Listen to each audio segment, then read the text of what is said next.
Isang mapayapa at mapagpalang araw sa lahat ng aabutin ng aking munting talakayan. Naway gagabayan tayo ng ating makapangyarihang Diyos dito pa rin sa ating makalangit na gawain. Sapagkat ngayong araw ay ipagpapatuloy ko ang pagbabahagi ng mga kaalaman tungkol sa buhay Kristiyano batay sa aking sariling pagsasaliksik o pagsisiyasat tungkol sa mga salita ng Diyos. At sa nakaraan nating talakayan ay naisagawa kong ibahagi ang isang paksang pangilalim o subtopic na nakasintro sa mga pangunahing kaalaman tungkol sa pananampalataya bilang bahagi ng ating pangunahing paksa na kinilalang ang Biblia at pananampalataya gabay sa tunay na buhay Kristiyano. Pero bago ako magpatuloy ay gusto kong ulitin ang mga pangunahing kaalaman tungkol sa pananampalataya na ating o aking naibahagi sa nakaraang talakayan, gaya ng sumusunod. Una, sa pananampalataya kasi tayo ay maililigtas. Pangalawa, hindi malulugod ang Diyos kung walang pananampalataya na galing sa atin. Sapagkat tayo nga ay nilikha upang tayo ay manampalataya o sumamba sa Kanya. Pangatlo, ang pananampalataya, ito ay daan sa pakikipag-ugnayan sa Diyos. Ayan. Kailanman hindi tayo makapagsagawa ng ugnayan sa makapangyarihang Diyos kung wala tayong pananampalataya. Pang-apat, sa pananampalataya, ito ang simula ng tunay na buhay Kristiyano, which is very correct. Na-explain naman natin yan doon sa nakaraang vlog. Panglima, pananampalataya ang nagbibigay ng lakas at pag-asa. Yan, totoo rin ito. Sapagkat kung wala tayong pananampalataya, wala yun. No? Hindi natin kailanman, di ba, makakamtan ang lakas sa ating buhay, physical man o spiritual, kasama na yung pag-asa. Yan, bilang anak ng makapangyarihang Diyos. At ang panghuli na ibinahagi natin, sa pananampalataya tayo ay magkakaroon ng buhay na walang hanggan. Ayan, nabanggit naman natin kasi ito yung nagdadala sa atin sa salvation. Ayan, so ito nga ang ating ibabahagi ngayon at tatalakayin. So,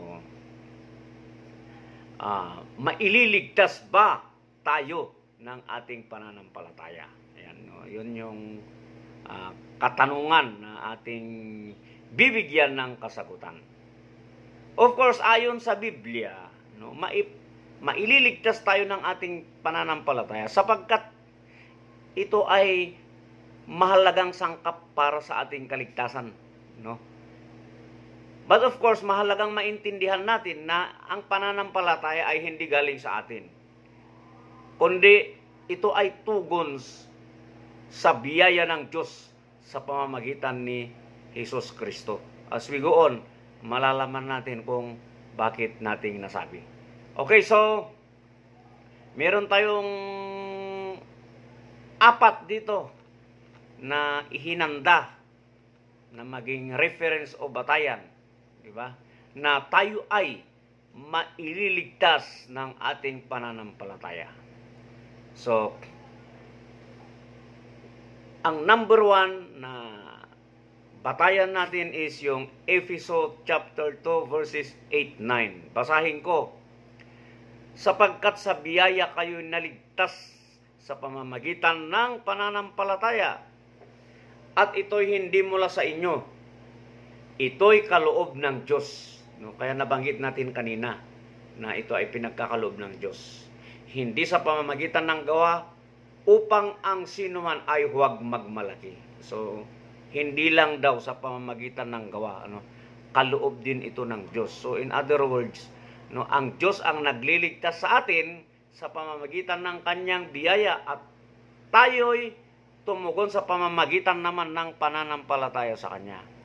So, yun yung kapalit, no? Bibigyan tayo ng biyaya, di ba? Tungo sa kaligtasan, no? Kapag tayo ay tunay na nanampalataya sa makapangyarihang Diyos. So, hindi tayo naligtas dahil mabait tayo or whatsoever, di ba? O marami tayong mabubuting ginawa, di ba? Kailangan pa rin na blended ito sa ating pananampalataya sa makapangyarihang Diyos. Okay, so ang pangalawa, ang pananampalataya kay Jesus ang daan ng kaligtasan.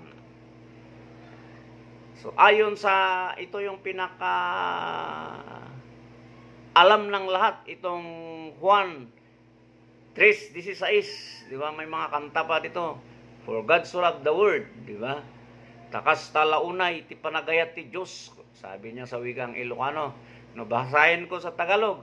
Sapagkat gayon na lamang ang pag-ibig ng Diyos sa sanlibutan, kaya't ibinigay niya ang kanyang bugtong na anak, upang ang sino mang sumasampalataya sa kanya ay hindi mapapahamak, kundi magkaroon ng buhay na walang hanggan. Yan yung John 3:16, di ba? Halos alam ito, di ba, ng mga believer ng ating makapangyarihang Diyos.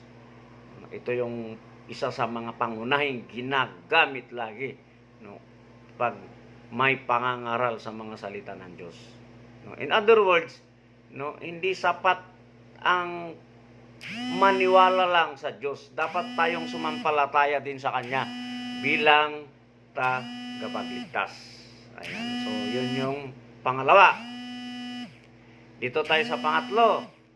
Hindi mabuting gawa ang nagliligtas, kundi pananampalataya. No? Ayon nga sa Galatia chapter 2 verse 16, basahin ko, ang tao ay itinuturing na matuwid sa pamamagitan ng pananampalataya kay Jesus Kristo at hindi sa pamamagitan ng pagsunod sa kautusan. Ayan, no? So, hindi sa pamamagitan lang sa pagsunod ng kanyang kautusan. Kailangan din mayroon talagang pananampalataya. Kaya nga nasabi natin na dapat blended ito. Magkasama. Di ba? Yan. Ang mga mabubuting gawa ay bunga. Yan. Ang mabubuting gawa daw kasi ito yung bunga ng pananampalataya. No? At therefore, ito ay hindi batayan sa kaligtasan. No? Kaya lagi nating tandaan, di ba? Na manampalataya at siyempre gumawa ng mabuti. Ayan. Itong pang-apat. Pero hindi lahat ng pananampalataya ay totoo o nakapagliligtas. Diba? Kaya nga dapat ang pananampalataya natin ay tunay. Hindi dapat kunwari laang. Diba? Matalino ang ating makapangyarihang Diyos. Alam niya pag tayo ay totoo o hindi. No? So ayon dito sa Santiago chapter 2 verse 17, gayon din naman ang pananampalatayang hindi isinasagawa ng patay. Yan. So, in other words, ang totoong pananampalataya ay may kasamang pagsunod at pagbabago ng buhay. Ito ang sinabi natin. Hindi sapat kasi na tayo ay manampalataya din. Kailangan talagang may pagsunod. Diba? No? Hindi sapat ang paniniwala sa isip lang, sa puso. Dapat ito ay isagawa bilang patunay na tayo ay nananampalataya ng tapat. So, at tandaan natin, take note, hindi ligtas ang may piking pananampalataya. No? Nabanggit ko na kanina. Kailangang tunay. Ayon nga sa Mateo 7, verse 21, hindi lahat ng tumatawag sa akin, Panginoon, Panginoon, ay papasok sa kaharian ng langit, kundi yaong gumagawa ng kalooban ng aking Ama na nasa langit. Self-explanatory naman, di ba? Napakalinaw, no? Ibig sabihin, ang tunay na pananampalataya ay laging may bunga ang pagsunod. Yan. Now, may mga usapin din na kailangan mabigyan natin ng paliwanag, no? Para mas lalim yung ating pag-unawa dito sa ating tinalakay. Di ba? Paano magkaroon ng pananampalatayang nagliligtas? Ayan. So, meron pananampalataya na nakapagliligtas sa atin at paano natin abutin yon? Di ba? Una, pagsisisi sa kasalanan, no? Nasa Lucas 13:3. Pangalawa, pagtanggap kay Jesus bilang Panginoon at tagapagligtas. Juan chapter 1 verse 12. At ang pangatlo, pagsunod na sa kanyang kalooban at pamumuhay ayon sa pananampalataya, no? Ayon naman sa Hebreo chapter 10 verse 38. So, Lucas chapter 13 verse 3. Di ba? Sinasabi kasi dito, basahin ko. No, sinasabi ko sa inyo, hindi kundi malibang kayo'y mga mangagsisi, kayong lahat ay mapapahamak din gayon. No, sa talatang ito, ipinapaalala ni Jesus na ang kapahamakan ay darating sa lahat kung walang pagsisisi sa kasalanan. Ang tunay na pananampalataya ay nagsisimula sa pagkilala ng ating pagkakamali at pagsisisi. Ito ay unang hakbang upang makamit natin ang kaligtasan. Di ba? Ang pagtanggap ng katotohanan ng ating kalagayan at ang pangangailangan ng Diyos sa ating buhay. So kasama yon. Dito naman sa Juan verse 1, chapter 1 verse 12, basahin ko. Datapot ang lahat ng kanya'y nagsitanggap ay pinagkalooban niya sila ng karapatang maging mga anak ng Diyos. Yan. So yung mga tumanggap, di ba, pinagkalooban ng karapatan. Sa makatwid, bagay ang mga nagsisisampalataya sa kanyang pangalan. Ayun. So, ang pagtanggap kay Jesus bilang Panginoon at tagapagligtas natin ay nagbubukas ng pinto upang maging anak ng Diyos o maging anak niya. Hindi ito batay sa sariling kakayahan o kabutihan, no, kundi sa pananalig sa kanyang pangalan at sa mga kanyang ginawa para sa atin, no, at para sa lahat ng tao. Kaya ang pananampalatayang nagliligtas ay nagsisimula sa personal na pagtanggap kay Kristo at pag-asa sa Kanya bilang tanging daan ng kaligtasan. Di ba? Alam naman natin na siya ang daan ng tungo sa ating kaligtasan. At itong Hebreo chapter 10 verse 38 naman, basahin ko, ngunit ang ganitong matuwid ay mabubuhay sa pamamagitan ng pananampalataya. At kung siya'y umurong ay hindi kalulugdan ng aking kaluluwa. At automatic naman kasi yun na pag tayo ay nananampalataya, siyempre magiging matuwid tayo.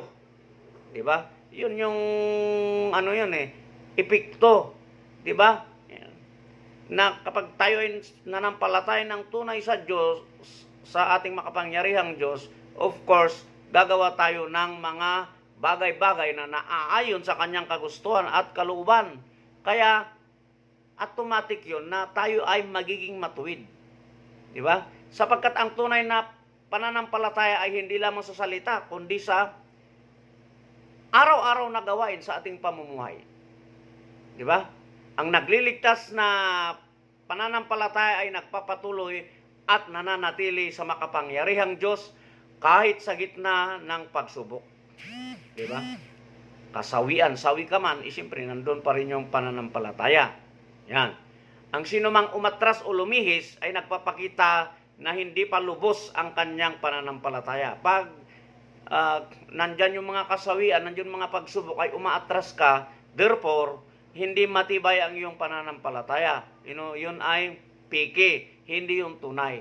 Kaya kailan ang pananampalataya natin ay tunay, tapat. No? Kaya ito ang susi ng kaligtasan. Di ba? Ang pagpapatuloy sa Diyos sa pamamagitan ng pananampalataya, tunay na pananampalataya. Hindi tayo dapat umuurong, hindi tayo dapat umaatras. So yun yung mga mahalagang usapin na tungkol pa rin dito sa ating paksa na maililigtas ba tayo ng ating pananampalataya. So uulitin ko, no, ang sagot, of course, yes. Pero kailangan, no, tunay ang ating pananampalataya. At siyempre, para magkaroon tayo ng tunay na pananampalataya sa ating makapangyarihang Diyos, kailangan blended ito, no? Hindi lang sa isip, hindi lang sa puso. Kailangan sabayan natin ng tamang gawain upang tayo ay magiging matuwid, di ba? Lahat ng bagay kailangan natin gawin yung mga naaayon sa kanyang kagustuhan at kalooban. Ganun lang kasimple yun, para maging tunay ang ating pananampalataya. At bibigyan tayo ng biyaya tungo sa kaligtasan.